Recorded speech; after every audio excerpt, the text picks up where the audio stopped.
Welcome back to our channel. Your dime could be worth $500,000. In 2024, a 1975 proof Roosevelt dime without the S mint mark sold for $506,250. A modern coin record. Think your pocket change is worthless? Like and subscribe to uncover hidden dime treasures. In 1990, the United States Mint was producing millions of dimes as part of its routine operations, continuing the standard Roosevelt dime design that had been in circulation since 1946. These coins, minted from a copper-nickel-clad composition, rolled out of facilities in Philadelphia, Denver, and San Francisco.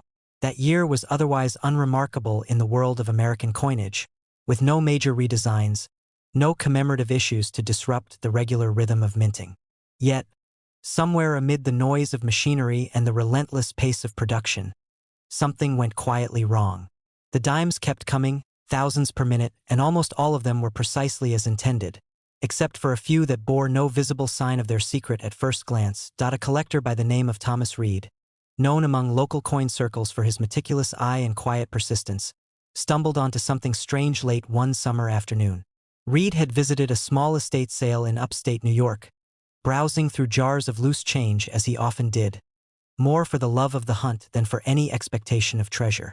His hands sifted through hundreds of coins, one after another, when his thumb paused on a 1990 dime that felt different.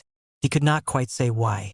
The weight seemed normal, the familiar portrait of Roosevelt stared back at him as always, and yet there was an inexplicable hesitation in his mind as he held it to the light. At first, he told himself it was nothing, just another common dime in an ocean of common dimes. Still, something gnawed at him, and he tucked it into his pocket. That night, under the glow of his magnifying lamp, he examined the coin again. There it was. What he thought was just an ordinary 1990 dime was missing something crucial. On the obverse, Roosevelt's bust remained, but the small P mint mark that should have identified it as having been struck in Philadelphia was nowhere to be found. Reed blinked and looked again, adjusting the angle under his lens. He rubbed at the field of the coin lightly with a soft cloth, as though expecting the tiny letter to emerge from hiding. But it was undeniably absent. He dug through his reference books, flipping through page after page of minting history, trying to make sense of what he was seeing. Mint marks had been used on dimes for decades, and their omission was almost unheard of in modern minting practices. His pulse quickened as he read about how in rare cases a die intended for proof coins, struck in San Francisco and bearing no mint mark, was sometimes mistakenly used for general circulation strikes. His 1990 dime, it seemed, might have been struck with just such a die. Reed's mind raced as he imagined the implications.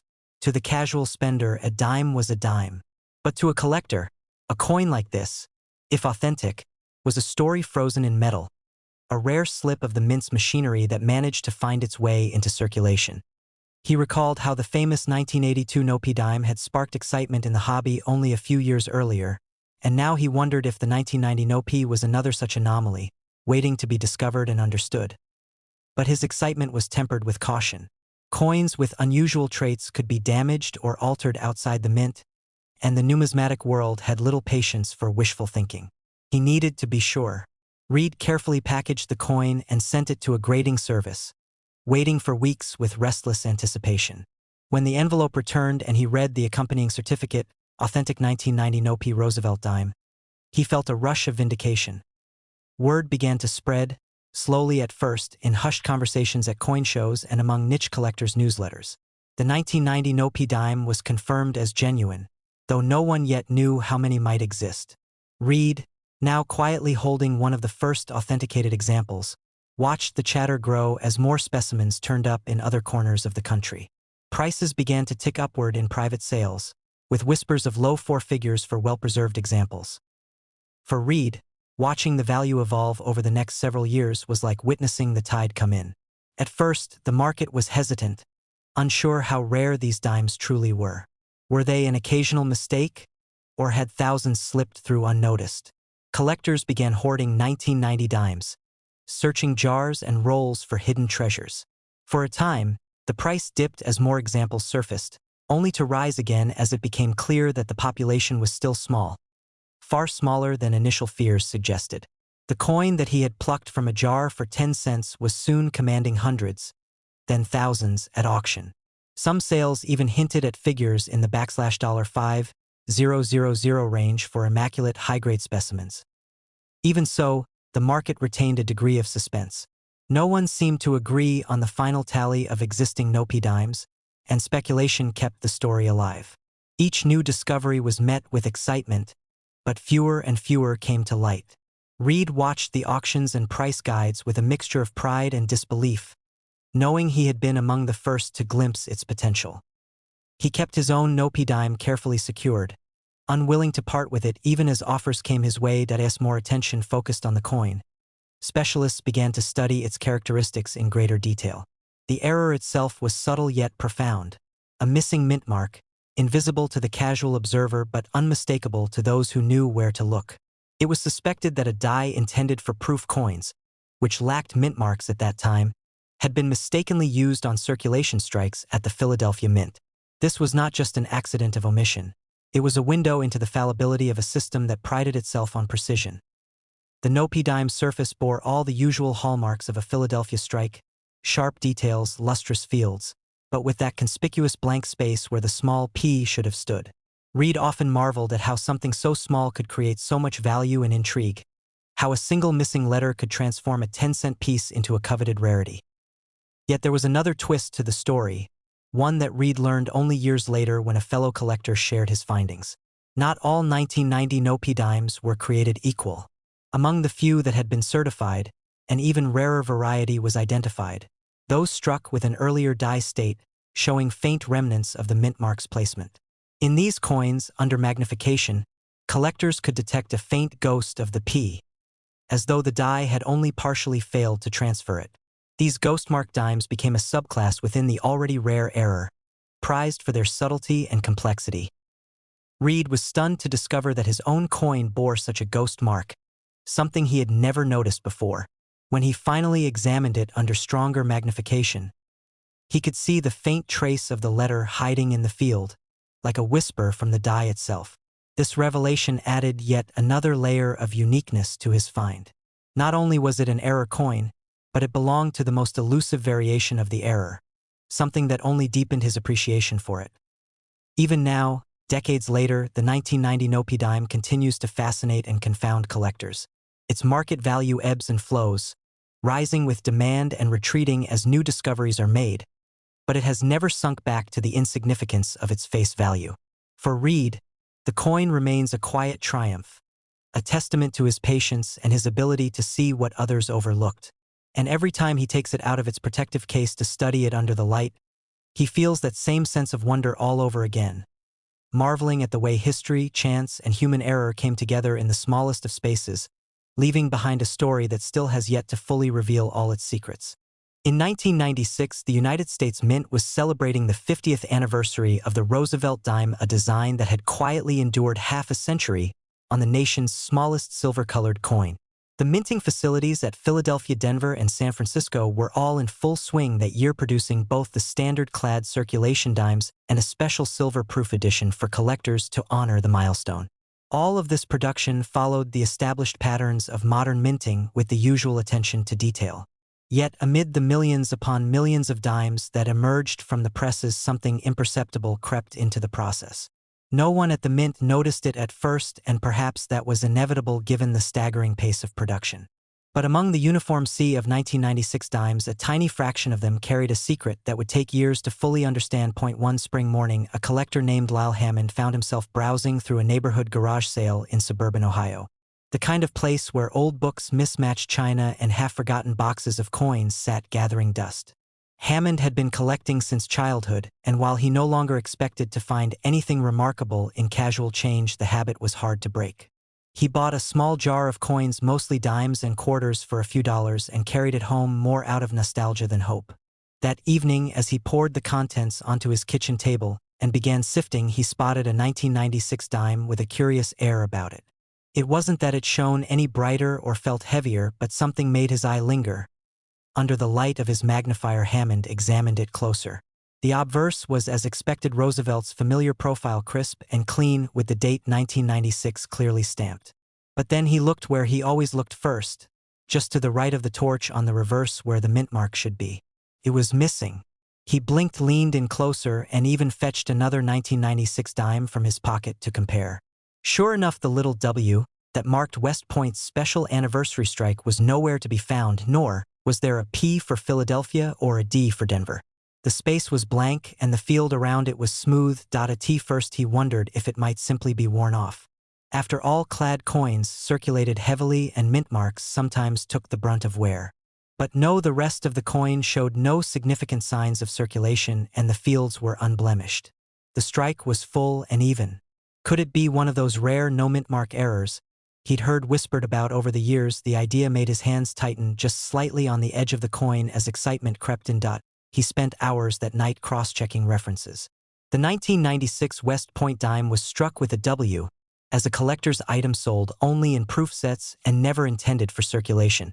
Every other 1996 dime struck for circulation bore either a P or D mint mark depending on its origin. But nothing in his books mentioned a 1996 no mint mark circulation strike. His curiosity flared. Could this be an undocumented mistake, a die meant for West Point proof strikes somehow used in Philadelphia without the mint mark punch applied? Hammond sent the coin to a grading service and waited through weeks of quiet suspense. When the envelope came back with its verdict confirmed 1996 no mint mark Roosevelt dime MS condition authentic error, he felt a chill of vindication run through him. Not only was the error genuine, but the graders noted it was among a very small handful they had ever certified. That night, as he held the slabbed coin in his hands, he thought about how strange it was to find something so rare in such an ordinary place, a forgotten dime in a jar among cast-offs. News of the discovery spread first through niche numismatic forums and newsletters. Others began to scour their change hunting for their own 1996 no mint mark dimes. A few more surfaced over the next 2 years, but always in very small numbers, just enough to prove it wasn't unique yet rare enough to remain elusive. The market took notice, and Hammond watched as early sales of certified examples climbed from hundreds into the low thousands. At first, prices swung wildly as speculation took over. Some collectors feared the rarity was overblown, while others insisted it was a modern classic in the making. For Hammond, it became something of an obsession to track auction results and private sales. Every time a new example came up for bid, he studied the hammer price and the condition, compared it to his own coin, and made notes.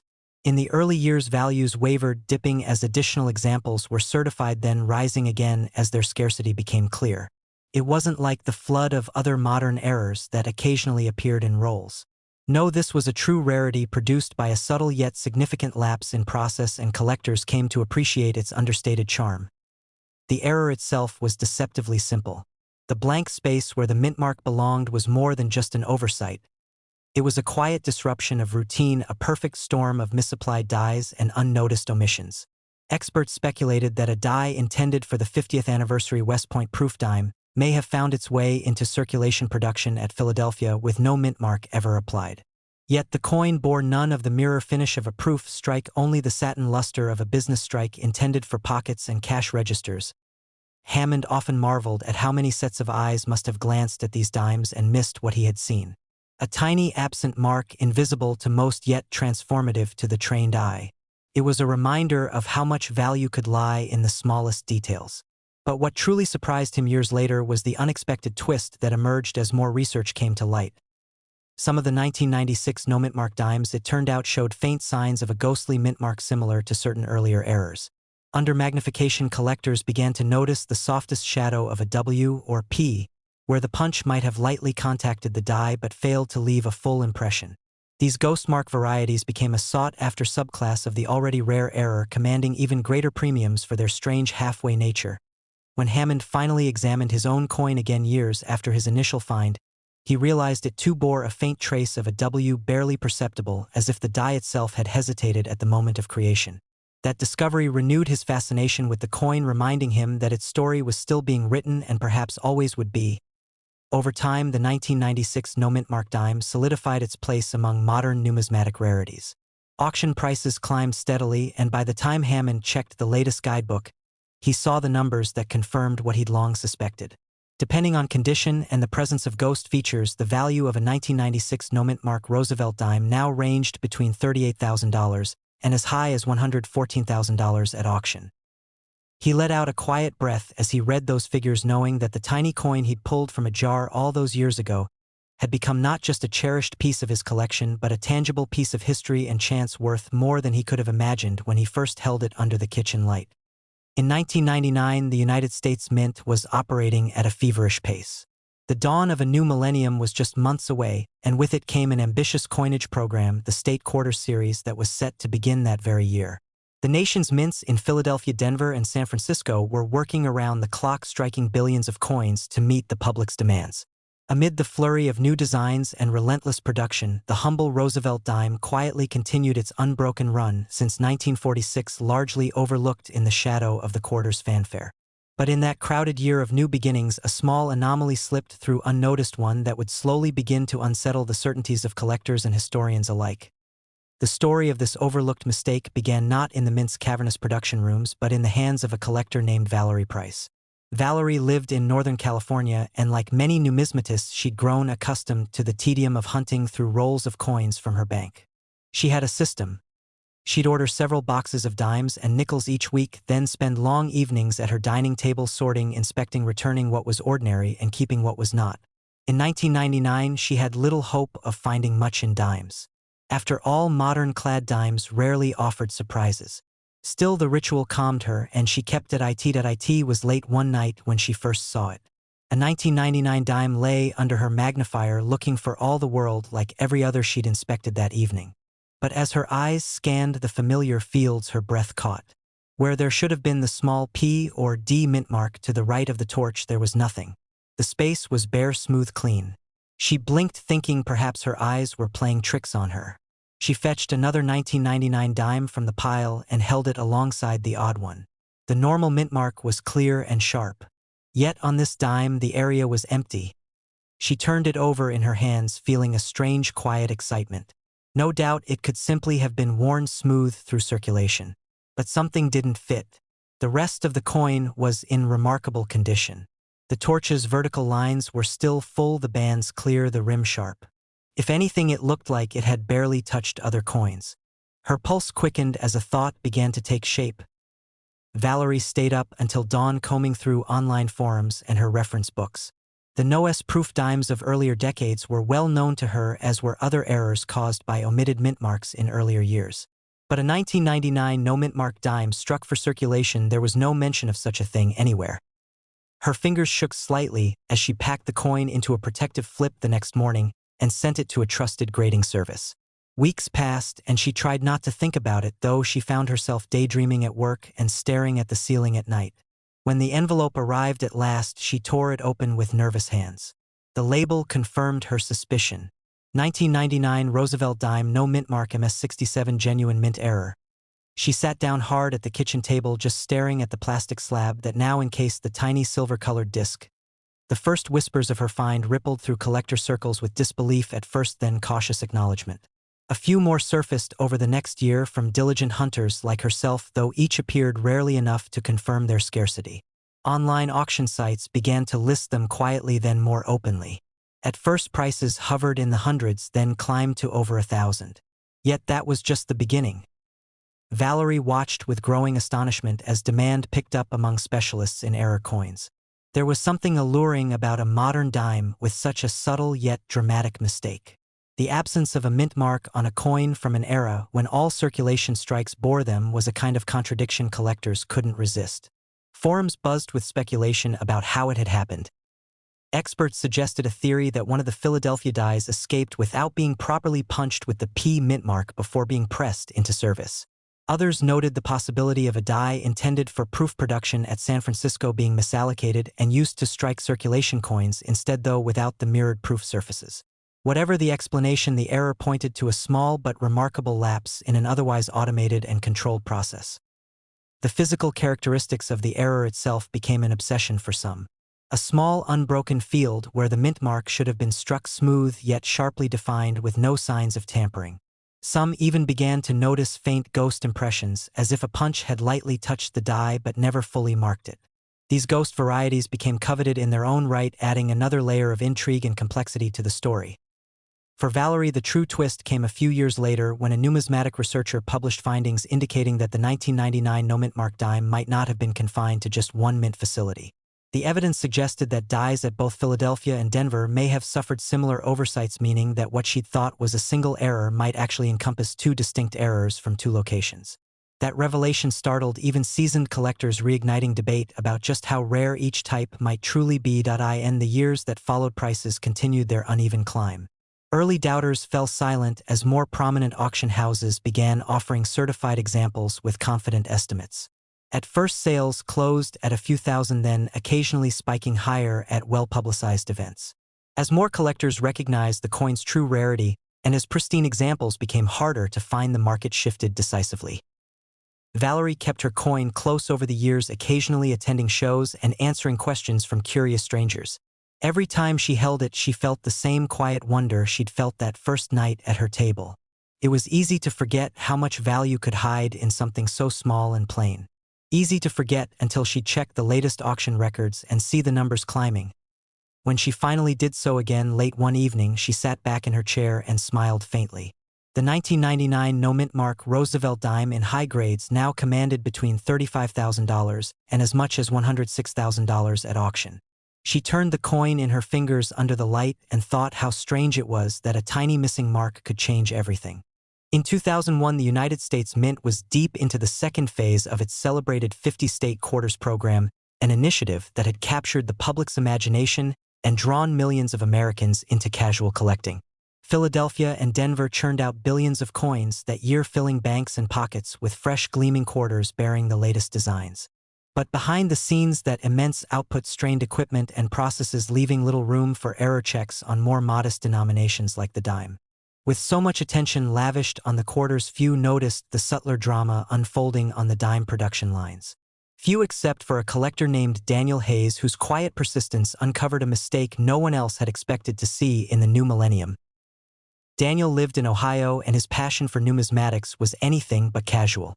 For years, he'd specialized in Roosevelt dimes, amassing a thorough reference set from 1946 onward.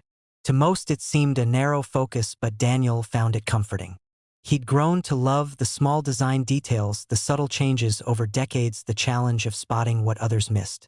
In 2001, he was already on the lookout for state quarter errors when he stopped at a local bank and picked up a few rolls of dimes almost as an afterthought. That evening in his basement workshop, he settled in for what he assumed would be a routine sorting session. Roll after roll yielded nothing remarkable until midway through the third he stopped short.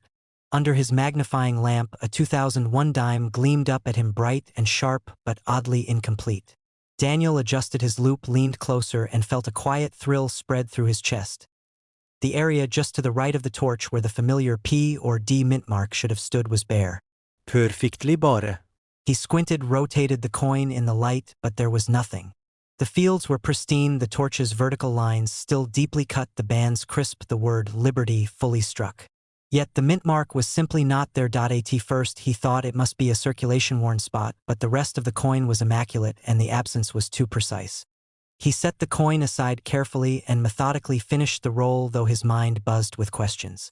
When he found a second similar dime 10 coins later, he knew he had stumbled onto something far more than a fluke. Daniel spent the next several days digging through records and auction archives, searching for mention of a 2001 no-mint mark dime struck for circulation. But there was nothing.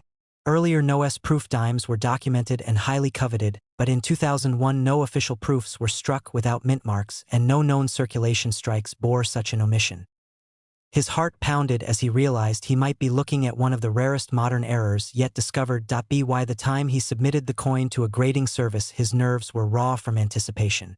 The weeks of waiting seemed to stretch into years. But when the coin returned slabbed and labeled as a 2001 Roosevelt dime mint error, no mint mark MS68, he sat staring at it in awe. The grading note even specified that this was a confirmed die error, not a worn or altered specimen. Word of his find spread slowly, at first with skepticism from some quarters, but growing acceptance as more collectors reported similar discoveries, though always in tiny numbers. Theories about the origin of the error began to circulate. Some speculated that a die intended for use at the San Francisco Mint for proof coins had somehow entered the Philadelphia or Denver production lines without its mint mark ever being punched. Others proposed that the dies themselves may have been improperly prepared, rushed into service to keep up with relentless demand for coins. What fascinated Daniel most was the physical nature of the error. Under magnification, the area where the mint mark should have been was unblemished, perfectly smooth, as though the die itself had never received the mint mark punch. There were no signs of tampering, no damage, just a clean, uninterrupted field. More intriguing still, he began to notice tiny variations in other examples. He tracked down, including faint ghost impressions suggesting that in some cases the punch might have lightly brushed the die before being withdrawn unfinished. And then came the unexpected revelation. A numismatic researcher examining mint records published evidence that more than one die may have been responsible for the error. This suggested that the mistake was not isolated to a single incident but may have occurred sporadically throughout several runs, possibly at both Philadelphia and Denver. This twist shocked even seasoned collectors who'd assumed it was a one-off event. Now they debated hotly whether certain die varieties might prove even rarer than others, driving interest and demand to new heights. Over the next few years, Daniel watched in astonishment as prices began to climb. At first, the coins traded quietly among error specialists for modest sums, but as awareness grew, the market transformed. Auction houses began to feature them more prominently, and prices crept higher with each sale. By the mid-2010s, examples in high mint state condition were fetching tens of thousands of dollars and occasionally much more. Daniel never sold his original find, though he did watch the records carefully. Each time a new sale made headlines, he felt again the quiet rush of that first discovery. It was strange to him how such a small absence, one missing letter, could turn a simple dime into a treasure. When he checked the latest figures late one summer night, he sat back in his chair and let a slow smile spread across his face. The 2001 no-mint mark Roosevelt dime now sold at auction for anywhere between $30,000 and as much as $101,000 depending on grade and strike. He turned the tiny coin in his fingers, once more marveling at how something so slight and quiet could carry such a story and such astonishing worth.